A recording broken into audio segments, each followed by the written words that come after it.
What it do, guys? Manjoume here, and today we're checking out the Versus System 2-player card game Volume 4 Darkness and Light Story Arc. In our first episode, we're checking out Darkness and Light Arc Volume 4 Issue 1 Masters of Evil. And get this guy open with a clear perforation, which is what I like to see, meaning it's easy to open. Looking at the front of the box, we see what looks like shooting stars in the background with a purple motif, as well as Baron Zemo holding the Avengers, Giant Man, Iron Man, Captain America, and Thor in his hands like he's puppeting them. On the side, we see a continuation of the artwork. On the top, we see Masters of Evil, which does at least fit in with the others in the set, at least with their font, and each one has their own specific colors. On the back, 55 cards and a rule sheet. An all-new volume of Versus System 2-player card game kicks off with a polarizing story arc blending the forces of good and evil. First up are the true Masters of Evil, a dastardly collection of the most nefarious villains banded together with a new team affiliation. I think I already know who it's focusing around. Let's see. Set that aside. I did not expect to see Dr. Henry Pym, an Avenger main character, 5 health, 0-6 stat line, aka Ant-Man and Giant Man. Research, main yellow, draw a card. Discovery of a lifetime, level up 3 times. When Hank does research, he gains 1 XP. When he levels up, he can level up into either level 2 Ant-Man or level 2 Giant Man. His long-awaited, from like the Marvel Battles artwork, Ant-Man. He now has a 410 stat line, aka Giant Man, so this is the smaller version, but he also has the name of the bigger version. Pim particles increase. Main blue or yellow, Ant-Man transforms into Avengers Giant Man level 2. Shrink. When Ant-Man gets attacked, for the first time each turn you may cancel the attack. Kind of a blast from the past, to be honest, but his Giant Man form actually has a different helmet, and overall costume design, kind of weird. He now has a 7-7 stat line, aka Ant-Man. Pim particles decrease. Main blue or yellow, Giant Man transforms into Avengers Ant-Man level 2. Grow. When Ant-Man attacks for the first time each turn, he gets plus 7-7 this combat, so he gets pretty strong. And here we have Baron Zemo with the new team affiliation, which is just his face. 5 health, range, 2-5 stat line. I've waited decades for this. Build red. You may pay 1 less to recruit Masters of Evil supporting characters this turn. Master of Evil, level up 10 times. When you recruit a Masters of Evil character, Zemo gains XP equal to its printed cost. His level 2 now has a 5-8 stat line. X marks the spot. Main yellow. Choose an enemy row, then choose one. Adhesive X. Characters there are immobile until your next turn. Formula X. Characters there can't strike this turn. Particle X. Destroy each equipment there.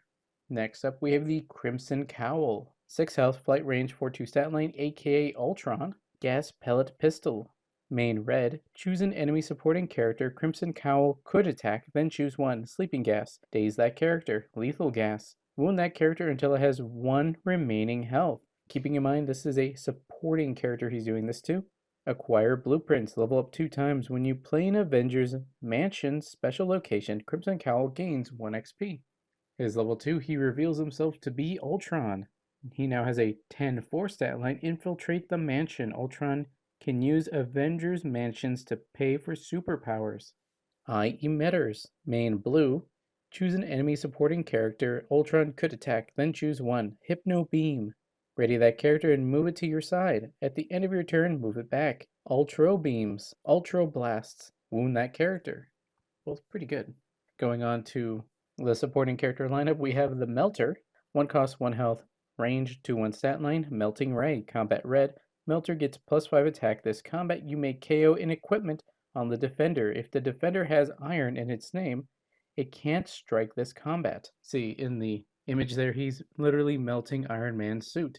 And I guess leaving his skin intact. I mean, that was nice. Next, we have Ultron's supporting character version. 2 costs, 1 health, flight range, 3-1 stat line, Swarm, and the Living Automation. When another character with Swarm appears on your side, if it shares a name with a character on your side, draw a card. Good way to feed into itself. Changing up the artwork, we have Tiger Shark. 3 cost, 2 health, 4 stat line, tough, and adamantium teeth. Just the teeth, huh? When Tiger Shark strikes an enemy character in melee combat, if he doesn't stun it, put 2 -1/1 counters on it.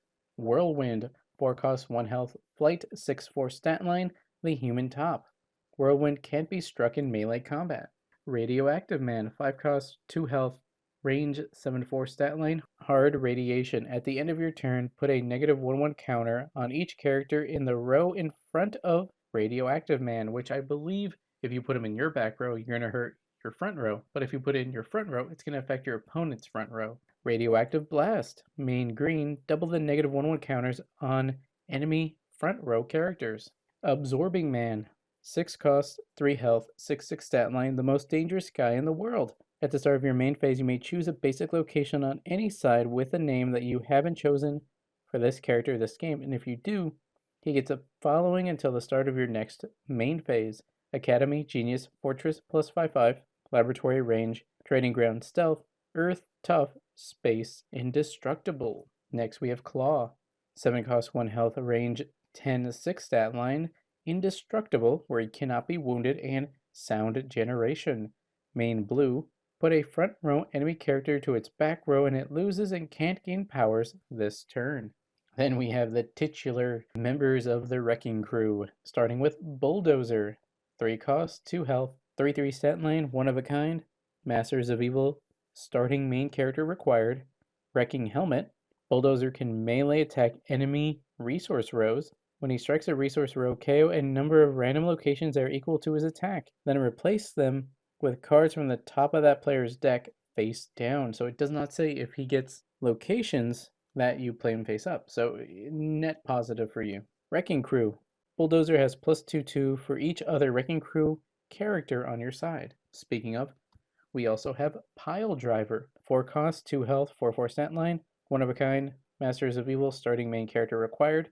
Wrecking Hands. Okay. Pile Driver can melee attack enemy hands. When he strikes a hand, discard a number of random cards equal to his attack, then that player draws that many. Wrecking Crew. Pile Driver has +2/2 for each other Wrecking Crew character on your side. Okay, so that one is going to be the same. Thunderball. 5 cost, 2 health, 5/5 stat line, one of a kind, Masters of Evil, starting main character required. Wrecking Ball. Thunderball can melee attack enemy decks. When he strikes an enemy deck, put a number of random cards from the top of the deck equal to his attack into that player's KO pile. Wrecking Crew. Wrecker. 6 cost, 2 health, 6/6 stat line, one of a kind, Masters of Evil, starting main character required. Wrecking Bar. The Wrecker can melee attack enemy decks, hands, and resource rows. Wrecking Crew. Onto the plot twists, we have a Masters of Evil with a really old retro artwork, and he's doing, I guess, like a karate chop, and he may have hit Captain America's knee. Main. Look at the top cards of your deck equal to the highest cost of an evil supporting character on your side. Put any number on top of your deck and the rest on the bottom. Out of Time. Build. Remove your main character and an enemy player's main character from the game with their counters and equipment at the start of your next turn. Each of those characters' owners puts that character onto their side. So it just kind of removes them for a turn, which could be to your advantage to keep yours alive or to the detriment of your opponent to keep them from leveling up for a while. Overwhelm.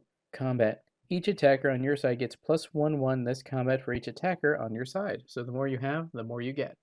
Then we have their wild location in Castle Zemo, which is blue or yellow or green or red for a Masters of Evil character or a character with Zemo in its name, which if there was one from like supervillains, that would, really help them there. Darkness and Light arc. This arc focuses on the various forms of darkness and light in the Marvel Universe.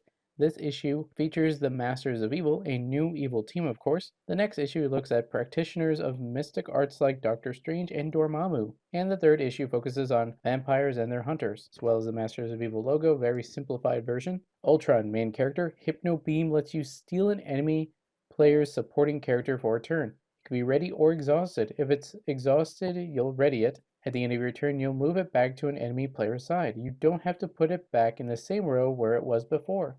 Radioactive Man. Hard radiation affects the row in front of Radioactive Man. If he's in your back row, it will affect your front row. But if he's in your front row, it will affect every other player's front row. Tiger Shark. Here's an example of how Adamantium Teeth works. If Tiger Shock strikes a 5/5 character and doesn't stun it, Adamantium Teeth will put two -1/1 counters on it, making it 3/3 at the end of the combat. Tiger Shark's strike will either stun a character in the combat or put two -1/1 counters on it, but not both. Ultron supporting character. If this Ultron supporting character is on your side and somehow two swarm characters appear at the same time, they will each see each other and you will draw two cards from the living automation. Masters of Evil. When you put cards on top or bottom of your deck, you choose the order. Wrecking Crew. 3 Wrecking Crew members can each attack a different part of the game, and the Wrecker can attack any one of the 3 each time he attacks. They can also make normal attacks. Here's how it works.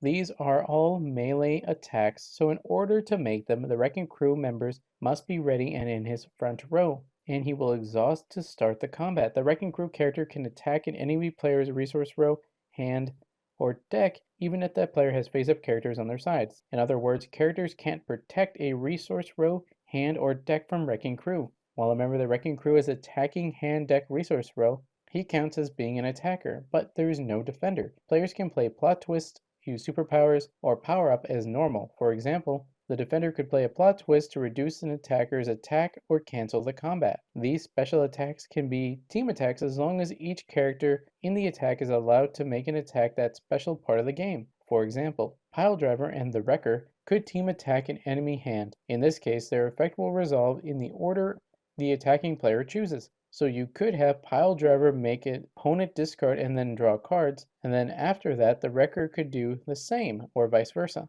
Select keywords. Genius. At the start of your turn, draw a card. Immobile. This character can't move during your formation step. Indestructible. This character can't be wounded. Lethal. If this character wounds a defending supporting character, KO it. One of a kind. You can only have one of this card in your deck. Stealth. This character can melee attack back row characters while they're protected. Tough. When this character gets stunned, you may recover it, but it still gets wounded, as well as a checklist and credits. We have a little image of Claw. Well, guys, that's it for the Versus System 2-player card game, Darkness and Light Story Arc, Volume 4, Issue 1, Masters of Evil. Who is your favorite Master of Evil? Let me know in the comments below. If you want to stay up to date on my videos and live streams on both YouTube and Twitch, check out links in the description below. Like, comment, subscribe, and consider joining. That's all for now, guys. Manjoume out.